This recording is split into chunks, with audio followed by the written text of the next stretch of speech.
Okay, back up here, the big picture we're looking at. So in Genesis, by the end of Genesis chapter 11, this fundamental question of sin and its corrupting effect on God's very good creation, that question remains unresolved. This creation is not the way it's supposed to be, and clearly some kind of extraordinary work was going to be required, was going to be necessary to heal the sin-sick world, to restore the broken creation that it might be all that God intends it to be. And we see that work begin to take shape in Genesis chapter 12 with the call of Abram, who of course is later known as Abraham. And God calls Abraham, and he promises to bless this man, to give him a great multitude of descendants living securely in this blessed and bountiful homeland, and he promises to bless all the nations of the world through him. And this very important veiled statement, that's in Genesis chapter 3 verse 15, that a man, a descendant of Eve, would win the ultimate victory over Satan. That promise is narrowed in the election of Abraham to his lineage. And then we see, later we see the family line of the Messiah being further specified to the lineage of Abraham's son Isaac, and Isaac's son Jacob, and Jacob's son Judah. So we see this specification of this lineage. And Jacob, also named Israel, we looked at some last week, he had 12 sons who are, of course, they're the family heads of what are known, not surprisingly, as the 12 tribes of Israel. They're the sons of Jacob. Jacob is Israel, the sons of Israel. And so they're the family heads of the 12 tribes of Israel.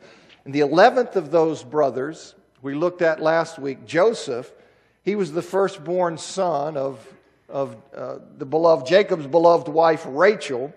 He was sold into slavery by his brothers, and as we saw last week, by God's blessing and God's providence, he rose to a position of prominence in Egypt. You recall that God revealed through Joseph's interpretation of Pharaoh's 2 dreams that there were going to be 7 years of abundance, followed by 7 years of extreme famine. And then Joseph was put in charge of Pharaoh's grain conservation and storage program so that when the famine hit, Egypt was the only place where you go to get food.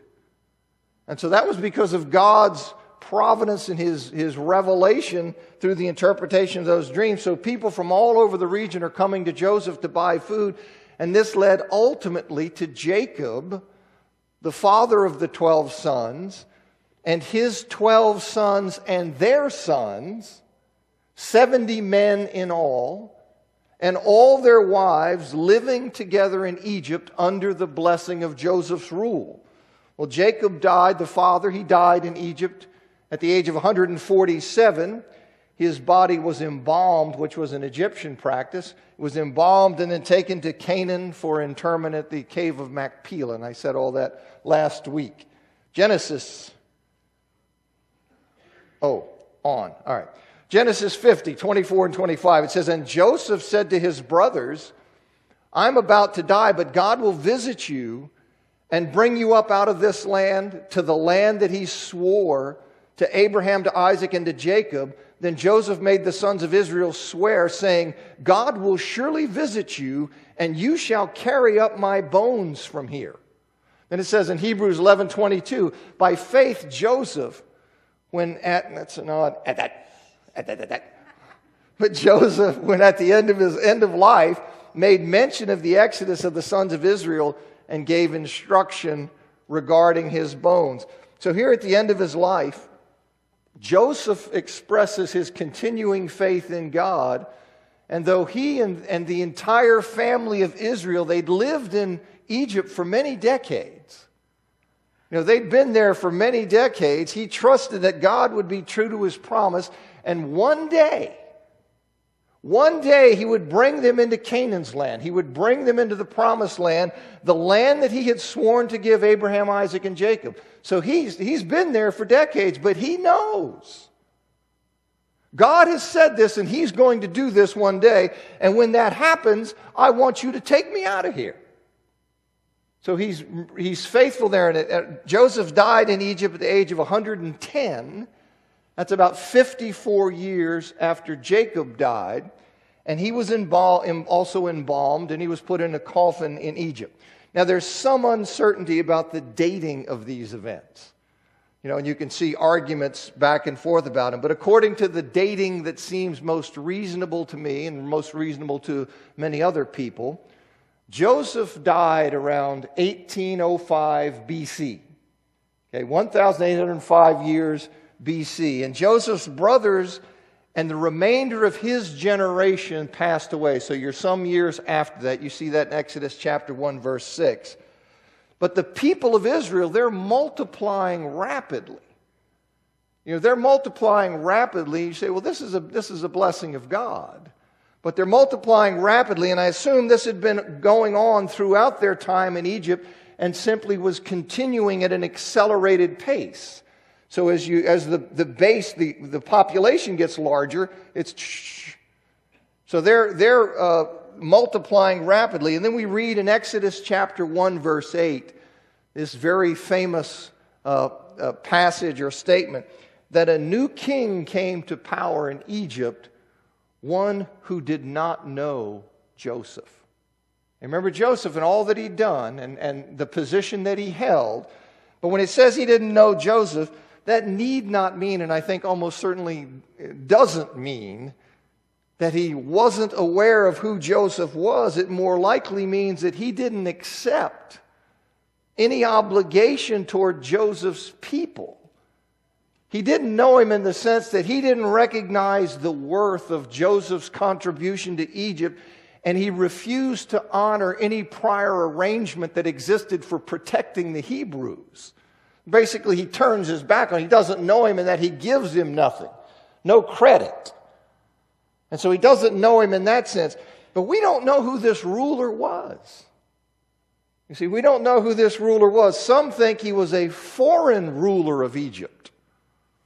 One of the group of rulers known as the Hyksos that ruled in northern Egypt from about 1720 BC until they were expelled in 1570 BC by the native pharaoh Ahmose, or Ahmosis. So that would have been about 150 years. You had these foreign rulers ruling, the Hyksos in northern Egypt, 1720 or 30 down to about 1570. Some think it was one of those rulers. Now others think it was Ahmose. It was the one who expelled the Hyksos in 1570 BC. Others think that it was one of Pharaoh prior to the Hyksos. So sometime between Joseph's death in 1805 and the arrival and the reign of the Hyksos in northern Egypt, 1730, 1720 BC. It was one of the pharaohs between that time, and then the Hyksos rulers and those who ruled after Ahmose expelled the Hyksos, they simply continued the oppression that had been begun. Because once you have a group of people working as slaves, well, then you're in business. So, but we don't know. But what we do know is that there's a shift in policy toward the Hebrews with the coming of the new king. That's no question about that. Who this king is unclear. But it's clear that there's a shift in policy with the coming of this new king. And that shift was tied to concern over the size of the Hebrew population and suspicion that they might align with the ruling group's enemies in the event of a war. That's what they're upset about. You have this large population, and you're thinking, they're not natives, and I don't know which way they're going to go. So there was concern about that. So they made the Hebrews slaves in the hope that making life miserable for them, that would restrain their population growth. That was the idea. If I make these guys' lives just so miserable and they're so bummed, that will eventually slow down the population growth that's going on. But the more the Hebrews were oppressed, the more they multiplied. You see, which that then in turn fueled even greater dread of them. because we're trying to restrain their growth by making their lives miserable, and they're continuing to multiply. And so now there's even greater dread, and so the Egyptians in turn, they ramped up the oppression. They're sticking with the strategy, says, okay, we just aren't doing it hard enough. And so you see in Exodus chapter 1, 13 and 14, it says, so they ruthlessly made the people of Israel work as slaves and made their lives bitter with hard service in mortar and brick and in all kinds of work in the field. In all their work, they ruthlessly made them work as slaves. And so what you can see here, you see an emphasis. You see this emphasis here on the difficulty, how difficult their lives were. And they seem to forget that later, right? But their lives were difficult, and that's being emphasized here. And at some point during this era of oppression of the Hebrews, at some point during this time, the king of Egypt, he commands the Hebrew midwives. Now, this is one of the things when I was talking about teaching Moses. If you've been around the church, you've heard the story of Moses a lot in your life. But here you have this Hebrew, this king, the then king, sometime during this era of oppression, the then king of the Hebrews, he commands these midwives, Shiphrah and Puah, now who, by the way, they're almost certainly senior midwives, who functioned as administrators over other midwives. They're not the only two midwives, because the population is huge at this point. But they're the ones who administer it, so the commands to them are, what you're going to have to do, we want you to kill all the boy babies. So the agency you're in charge of, the midwives agency, I want you to make sure that they kill all the male children that are born to the Hebrews. Exodus chapter 1 verse 17 says, but the midwives feared God and did not do as the king of Egypt commanded them, but let the male children live. I'm having another strange experience here with, this is no doubt operator error on my part, but I'm looking at this, I'm seeing children in. But let the male children live. So they're under this command, but they wouldn't do it. And then verse 20 of chapter 1, it says, and the people multiplied and grew very strong. You see, God is multiplying the descendants of Abraham, Isaac, and Jacob. That's what he's doing. He's doing that as he had promised, and every attempt to thwart that blessing is turned back. You see, it's like, I'm going to do this. No, God is blessing them, and it doesn't matter what you do. I've got this strategy, what we're going to do. We're going to make their lives miserable, and we're going to double it and really make it miserable. Grow, grow, grow. We're going to kill the male children. Grow, grow, grow. Why? Because God has set his mind to bless them. And that's how it works. Exodus chapter 1, verse 22, Pharaoh decides to put the responsibility for killing the Israelite babies on his own people. He says, apparently this isn't working out. So here's what I'm going to do. I'm going to tell all my people, what you're to do is you throw the Hebrew babies, the male babies, when you see a newborn, you see an infant, one of the Hebrews, you drown him in the Nile River. That's your job. I've now put that responsibility on you. Now, this is a long-term plan for population control. That's what he's about. Now, during this time, you have two Levites, Amram and his wife Jochebed. They had a son.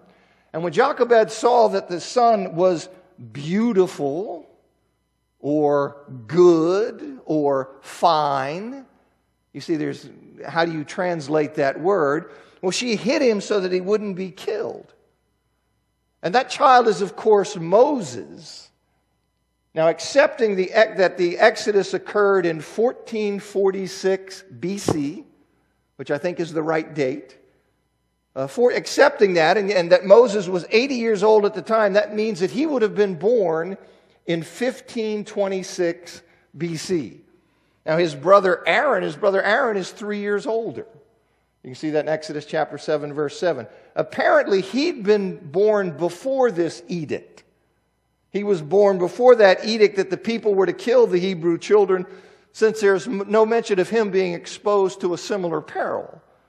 So it looks like he's born, then we get this edict that comes down, and then we have this account of Moses. And some 1,600 years later, the writer of the letter of Hebrews, he says, by faith Moses, when he was born, was hidden for 3 months by his parents because they saw that the child was beautiful and were not afraid of the king's edict. You see, it was by faith in God's purpose for their child, which purpose they perceived from something about the child's appearance that was taken as a sign of God's favor. In some way, shape, or form, there was something about the child's appearance that they saw and perceived as a sign of God's favor. So it was by faith in God's purpose for their child, you see, that Moses' parents hid him despite the risk of doing so. You know, it's no small thing to defy the king of Egypt. I've said this in other contexts, but an ancient ruler, have you killed, not even sneeze. I mean, to have you killed would be nothing.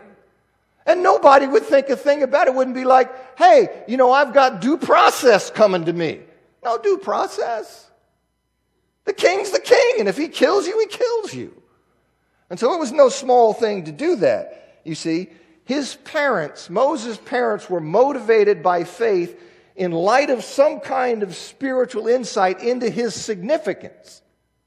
You see, this child was going to be used by God for something special, and they had faith in that. And it says they hid the child. Then after 3 months, you know the story. After 3 months, he could no longer be hidden. Whether that's his cries are more powerful now. He's not as responsive to rocking and keeping quiet. But after 3 months, when he could no longer be hidden, Jochebed, she waterproofs this papyrus basket. She puts the little baby in there and placed it among the reeds. So see, it wouldn't float. She puts it among the reeds near the riverbank where she knew that Pharaoh's daughter came to bathe. Or at least suspected that, because that's what happened. So she puts it right out there among these reeds, and Pharaoh's daughter comes and she spots it and says, bring me that basket. She spots it, she opens the basket, and it says here that she realized that this was one of the Hebrew babies that her father had ordered the people to drown. She knew that. But when she opens and sees this crying baby, it says she took pity on him. She took pity on this crying baby. And can you just see this picture? And this is part of the thing about how God works. God is working. He's going to deliver his people. And here's this little baby sitting in this basket in a river. Just defenseless as can be. God says, here's how we'll do it. I'm going to put this little baby here. He's going to deliver Israel. No way. He's going to die. No chance. Watch. Okay? So she sees the child, takes pity on him. And then, of course, the baby's sister Miriam comes over. She says, hey, would you like me to find a Hebrew woman to nurse the baby? Now, sometimes we think about this. Well, you know, the Pharaoh's daughter is really dense. I don't think the Pharaoh's daughter cared. And she may have suspected. Look, I'm not stupid. I know what's going on. But she's already knows this is a Hebrew child, and she's taken the child. So I don't think she would care. But she says, no, yeah, that's a good idea. You go ahead and you do that. And so, of course, then Pharaoh's daughter ends up giving the boy, the child, to his mother to be weaned. And that would take 3 or 4 years at that time. That was how that worked. So here, you raise your baby for 3 or 4 years, and then he'll be mine, and by the way, I'll pay you for it. I just say, this is just beautiful, isn't it? This is God at work. And by the way, I'll pay you for it, and that's what happened. I just love the way God works. Now, Pharaoh's daughter named the child Moses. It says because she drew him out of the water. Now, Mose was a fairly common Egyptian name. Thutmose, Amos. You see that a lot. It was a fairly common Egyptian name, meaning son or to beget a son. But the princess apparently chose that name or some variation of it because it sounded like the Hebrew word for drawing out. So Douglas Stewart says in his commentary on Exodus, he says, she both consciously honors the Hebrew origins of her son and also makes him legitimately Egyptian with a name in her own language that emphasizes that she is adopting a son. Well, I think that's kind of neat. You see, she has, it's an Egyptian name or a variation of it, but it also responds to the Hebrew name, I drew him out of the water. So she honors his origin, but doesn't stand out so much in an Egyptian context. Stephen says in Acts chapter 7, verse 21 and 22, Pharaoh's daughter brought Moses up as her own son. So he's being raised in the big time. He was instructed, he says, in all the wisdom of the Egyptians. So he's raised as in Pharaoh's household. He's raised and gets all the benefit of that. Now, when Moses is 40 years old, as it says in Acts 7:23, Moses is 40 years old. He's taking note of his people's burdens. He's just seeing, it's just striking him. He's out looking and he's just seeing, the Hebrews are really getting pounded. This is real. So he's taking note of that when he sees an Egyptian who's abusing a Hebrew. He's wrongly beating this Hebrew. And in defense of the Hebrew, Moses kills the Egyptian. He kills this Egyptian and he buries the body, and he's trying to do this on the down low. He kills him, buries the body, he's hoping that this will just kind of die down. And the next day he tries to break up a fight between these two Hebrews.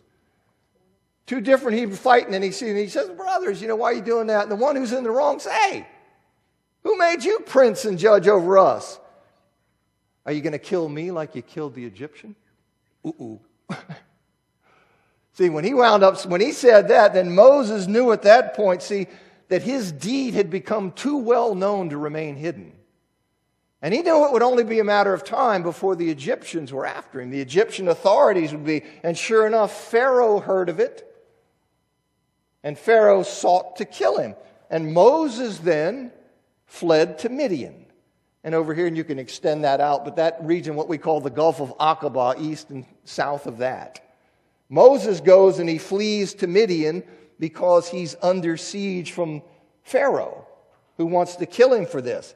Hebrews 11:24-26 says, by faith Moses, when he was grown up, refused to be called a son of Pharaoh's daughter, choosing instead to be mistreated with the people of God than to have the temporary pleasure of sin, considering the reproach of the Christ greater wealth than the treasures of Egypt, for he was looking to the reward. You see, this is what by faith Moses chose to identify with the people of God and thus to share in their mistreatment. That's why he's on the run. That's why Pharaoh's trying to kill him. Why? Because he identified with the Hebrews and he saw this man abusing this Hebrew and said that's not going to happen. And so he chose to identify with God's people, and because of that he's suffering this mistreatment.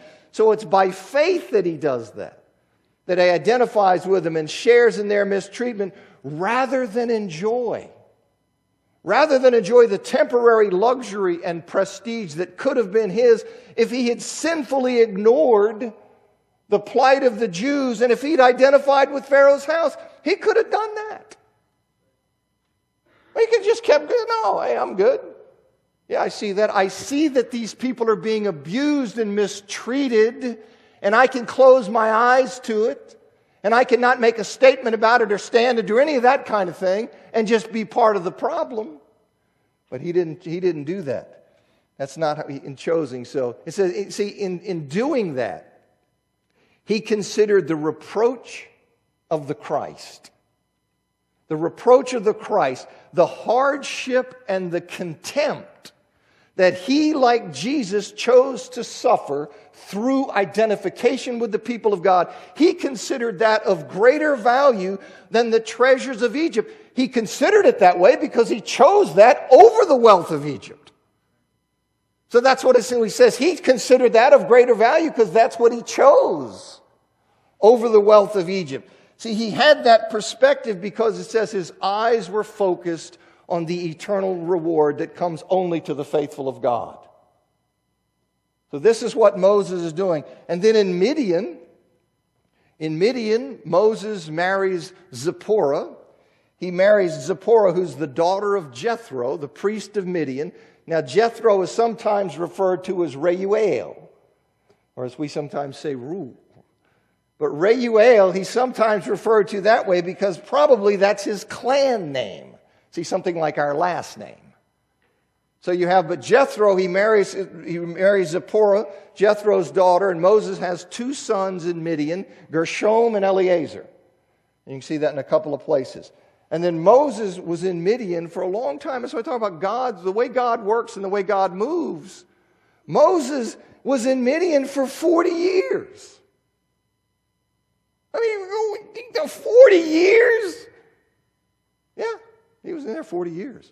And so, see, God's work, not only is it beyond our comprehension what he's doing, he's working on a scale and a time frame that you and I just blows our minds.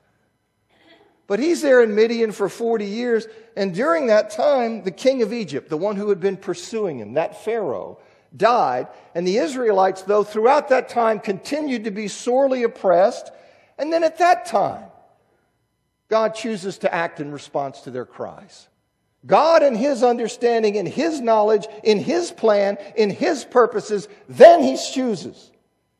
He's going to act, and he's going to send Moses. In Exodus chapter 3, God calls Moses to his service with this great theophany, this divine appearance of the burning bush. So here you have out here, this bush is on fire, and it's not being consumed. It's just like the flame is there. You know, kind of like one of those gas things where we have a fake log. You know, the bush is burning, but the bush isn't being consumed. So God calls him to this, and he tells him that he's going to deliver Israel from the hands of their taskmasters and bring them into the promised land, which God there describes as a good and broad land, a land flowing with milk and honey. He says, I got something really good in store. That's what that is. And as I told you, see, that becomes a symbol for something even greater. But he's bringing them into this bountiful, blessed, secure homeland. And then he says that he's going to send Moses to Pharaoh to bring his people out. He says, I've heard them. I'm going to do something. I'm going to bring them into this land. And by the way, I'm sending you to deliver them. Well, so Moses, he's not too thrilled with this idea. He balks at this idea. In a number of different ways, he's balking. He said, look, who am I that I should go to Pharaoh and bring the children of Israel? Come on. Well, that's true. Who is he? Who's anybody? But that's part of his humility, by the way. But he said, come on, who am I to do such a great thing? God tells him, I will be with you. And then he says, what am I to tell them if they want to know your name? What am I going to say? Who sent me? And he says to them, you tell them that Ehyeh sent me. Now, Ehyeh, see, this is the first person singular form of a Hebrew verb to be. And it means I am. Okay, so you tell them that I am. But when Moses or anyone else speaks that name, then we would say, third person, he is. You see, in that form, he is, that becomes the standard reference for God. That is what's known as the Tetragrammaton, those four consonants, almost certainly pronounced Yahweh. You see, almost certainly pronounced Yahweh, but it becomes a name.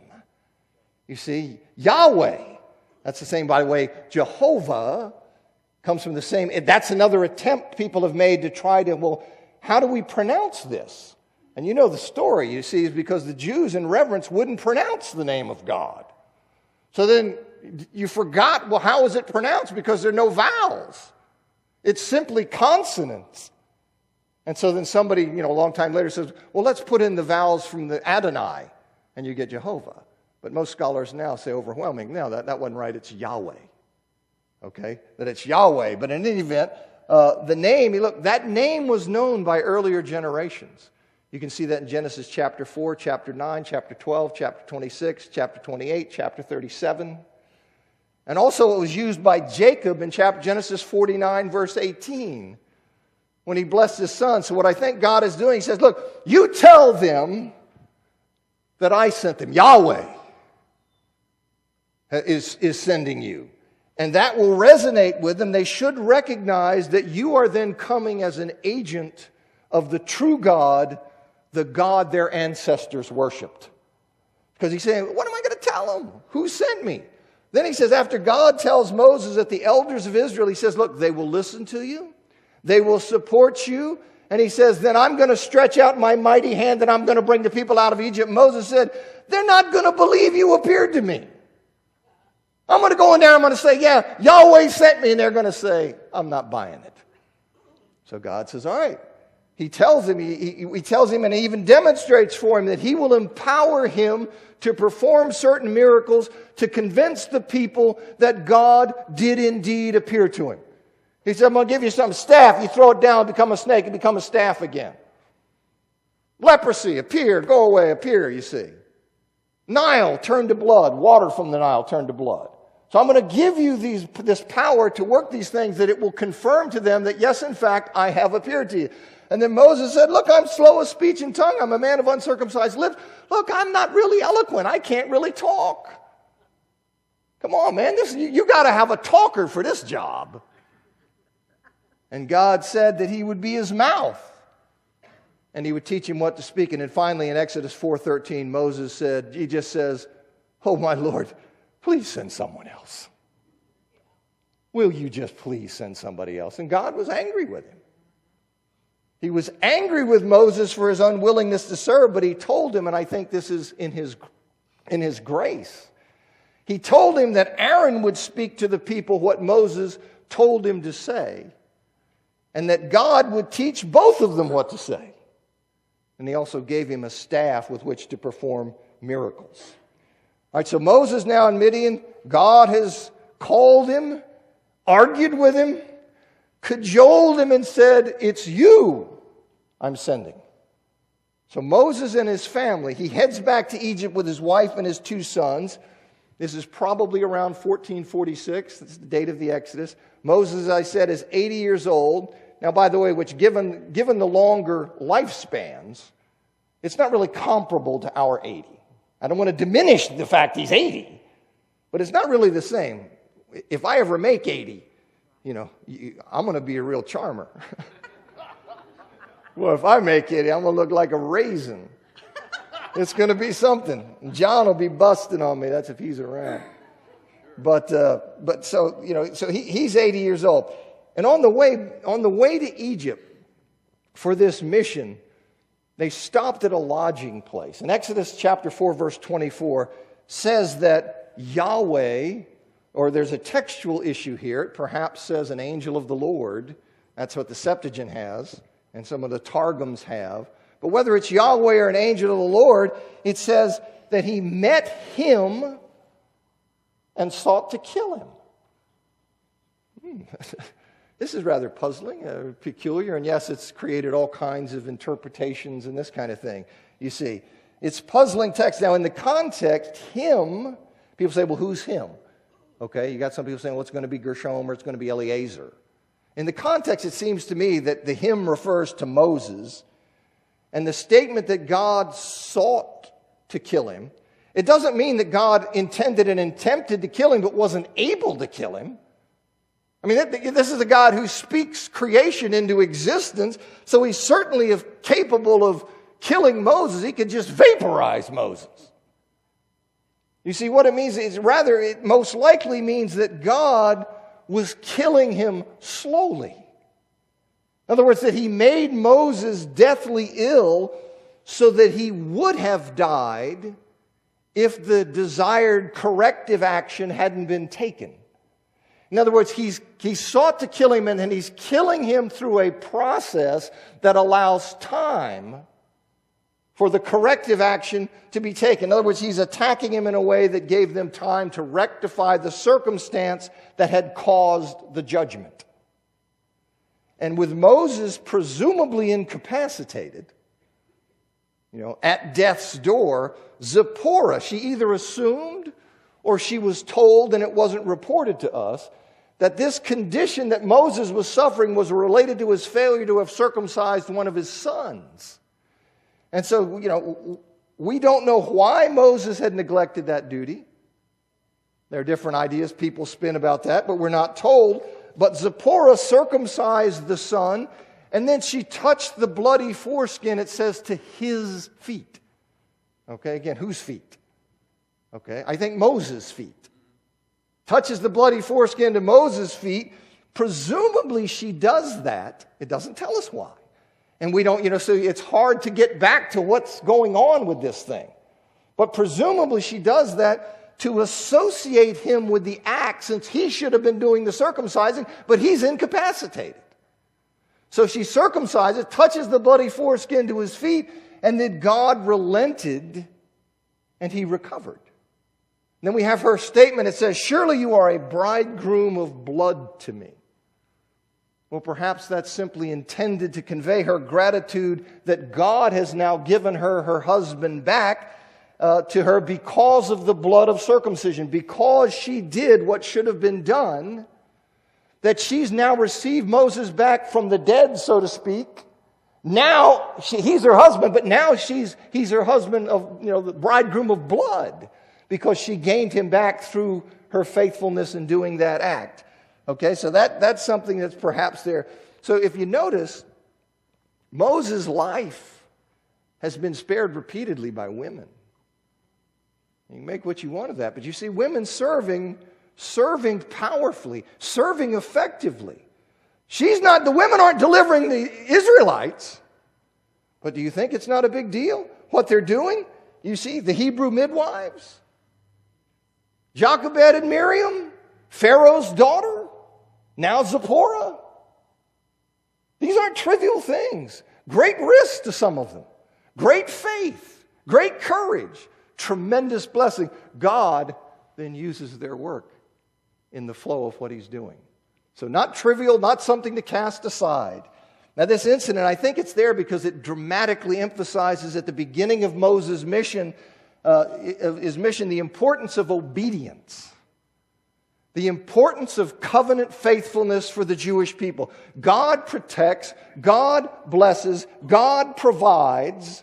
That's who he is as God, but his people are called to faithfulness. They are called to obedience. They are called to honor him with the loyalty that he deserves. And I think you see this right here, that it's so serious that after 80 years of preparation, he's going to be killed if he doesn't obey. And so it's an important thing, particularly with regard to circumcision, which became a significant distinguishing mark for the Jews. Now Moses and Aaron, they go back and they meet. Oh, is that really that late? Ooh, you're in trouble. All right, they go back and they meet with the elders of the people, and they performed in the sight of all the people the signs that God empowered Moses to do.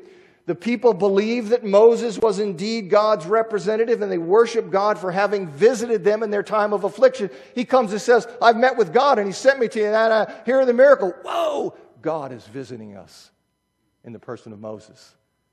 And they then worship God for that. Now in Exodus chapter 5, Moses and Aaron, they go and they say to Pharaoh, the God of Israel, they say, "The God of Israel commands you to let his people go." You got to picture this. I mean, you got to picture this. Pharaoh. And here are these guys coming in here, these Hebrews. Two guys come in here and they say, we got a message for you. Yahweh, the God of Israel, he's commanding you, Pharaoh. Pharaoh's looking around going, you bring an army with you? Huh? He's commanding you to let his people go into the wilderness to hold a feast in his honor. But Pharaoh absolutely defies the Lord. He absolutely defies the Lord. Pharaoh says, "Who's Yahweh that I should obey his voice and let Israel go? I don't know Yahweh. And moreover, I'll not let Israel go." So how do you like that? You see? Absolutely defies God.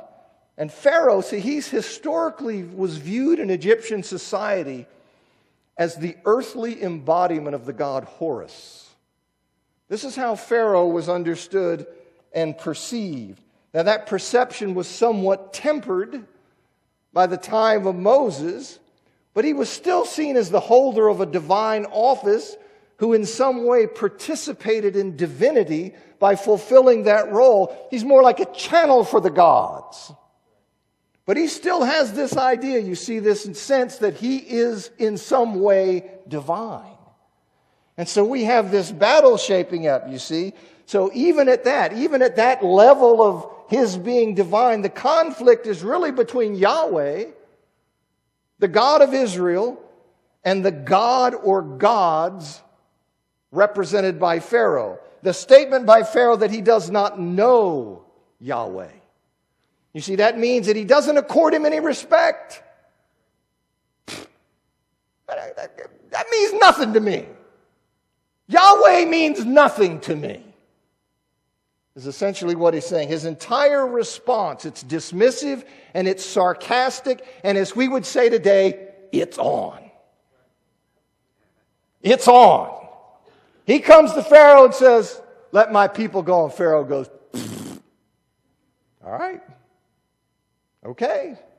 Now you think you, Mr. Pharaoh, and all your Egyptian gods and all this stuff, you want to throw down with Yahweh? This isn't going to turn out well for you. But okay. That's how it's going to be. That's how it's going to be."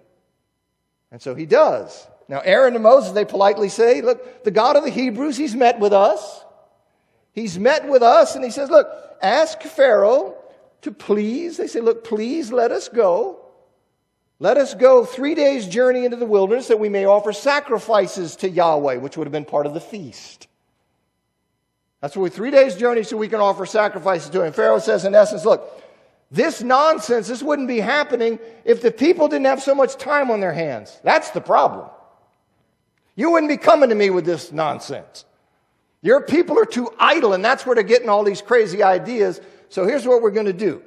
So he tells the Egyptian taskmasters, and he tells the Israelite foremen who are under the Egyptian taskmasters, he says, "Listen, you tell the people they're going to go gather their own straw to make these bricks, and by the way, they're going to make the same number of bricks. That way they won't have all this time on their hands. That way you'll stop bothering me with all this nonsense about Yahweh wants my people to go." So that's the problem. They got too much time on their hands. Well, when they couldn't fulfill their quota, the Israelite foremen are beaten. Because this was crazy to come, have us go out and do the same number of bricks that we're doing, and we got to spend all the time gathering the straw. How can that be? So the Israelite foremen, they get beaten, they go to Pharaoh, and they say, "Come on, man. This is unreasonable what you're asking us. It's just unreasonable." So but Pharaoh, what? He won't change his mind. He says, "No, that's the deal. That's how it's going to be." So they were angry with Moses and Aaron for what? For exacerbating their situation. "You've made things worse. You're killing me. Oh, come over. I'm going to deliver you. Look at what's happened to me." Now it's worse and things are terrible. So Moses complains to God, who said to Moses, in essence, "You just keep watching. You just keep watching." And I heard the bell. I have about a half page more to go, but I got to stop. Thanks.